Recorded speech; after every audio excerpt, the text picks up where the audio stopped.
Bonjour à toutes et à tous, voici l'analyse du SP500 et de l'euro-dollar pour le jeudi 6 novembre. Le SP500 reste toujours à proximité de ses plus hauts annuels et non loin d'une très grosse résistance oblique de moyen long terme vers 2040 points. Pour engager une phase de correction, il faudrait maintenant une rupture de 1980-1983 points et voir l'indice revenir au contact des 1930-1960 points. Le débordement de 2040 points me semble très peu probable dans l'immédiat, sauf à considérer qu'un excès ou une bulle spéculative reste de nouveau possible. On note donc une très forte zone de résistance 2020-2040, support 1975-1980, avant 1960, 1930, 1900, 1885 points. La tendance reste très haussière au-dessus de 1935 points.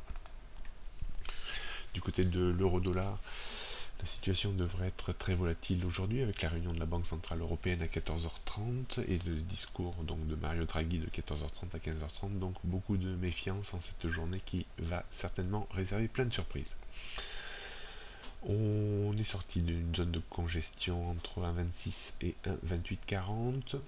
La rupture de 1,25 reste quand même une mauvaise nouvelle et risque de précipiter la parité à un moment ou à un autre d'ici fin 2014 voire début 2015 entre 1,20 et 1,22.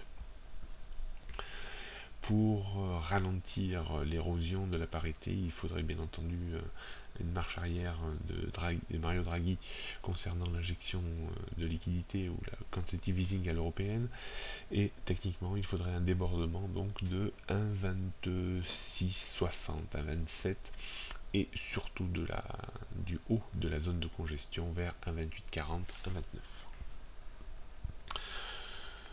Donc résistance 1,26, 1,2680, 1,27, 1,28, 1,2840 et support 1,25 avant 1,2440. C'est la zone de support qui est en train de se dessiner. La rupture de celle-ci propulserait la baisse vers 1,24, 1,22 et 1,20. Tendance reste très baissière en dessous de 1,29.